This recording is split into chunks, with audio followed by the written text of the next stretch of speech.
जय जगन्नाथ सांग मैंने वेलकम करुच्ची मो यूट्यूब चैनल प्रश्नपत्र को चलतु आज एक सुंदर प्रश्नोत्तर भिडियो मुझे नहीं आसी आखिर मुझे कही रखी कि जदि आपण मैंने मो चैनल नुआ अच्छा do subscribe like and share this channel.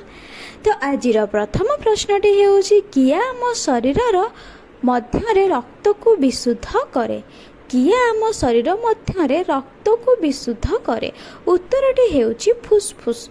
फुसफुस जी कि आम शरीर रक्त को विशुद्ध करे।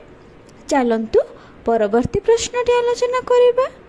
परवर्ती प्रश्नटी हेउची रक्तर तरल अंश को कौन कहा जाए। रक्तर तरल अंश को कौन कहा जाए। उत्तरटी हेउची प्लाज्मा। रक्तर तरल अंशटा को आम प्लाज्मा बोली कही था। चलतु परवर्ती प्रश्नटी आलोचना करिबा। ता पूर्व मु कहि रखिबि जदि मोर प्रश्न बा उत्तर कोउठी आपण मानकु भूल लागुच ताहाले मते कमेंट माध्यम रे निश्चिंत जणैबे। परवर्ती प्रश्नटी हेउची मनुष्य शरीर रे मोटर हाड़ संख्या केते। मनुष्य शरीर रे मोट हाड़ संख्या केते। उत्तरटी हेउची 206 खंड। मनुष्य शरीर रे टोटल 206 खंड हाड़ रही थाए। परवर्ती प्रश्नटी हेउची जणे शिशु 1 मिनिट रे केते थर श्वासक्रिया करे। जणे शिशु 1 मिनिट रे केते थर श्वासक्रिया करे। उत्तरटी हेउची 45 थर।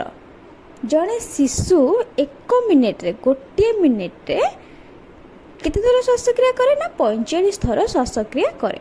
परवर्ती प्रश्नटी हेउची मनुष्य शरीर रे प्राय केते प्रतिशत जल थाए। मनुष्य शरीर रे प्राय केते प्रतिशत जल थाए।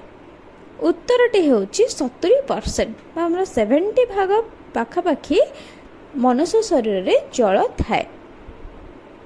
चलतु परवर्ती प्रश्नटी आलोचना करिबा। परवर्ती प्रश्नटी होउची आम देहर साधारण तापमात्रा केते। आम देहर साधारण तापमात्रा केते। उत्तरटी होउची 98.4 फारेनहाइट सेल्सियस। बुझिएला। चलतु परवर्ती प्रश्नटी आलोचना करिबा। मानव शरीर रे केतोटी रंध्र अच्छे। मानव शरीर मनुष्य शरीर रे आम शरीर रे केतोटी रंध्र अच्छे। उत्तरटी हेउची 85 कोटी। मनुष्य शरीर रे प्राय 85 कोटी रंध्र अच्छी। चलतु परवर्ती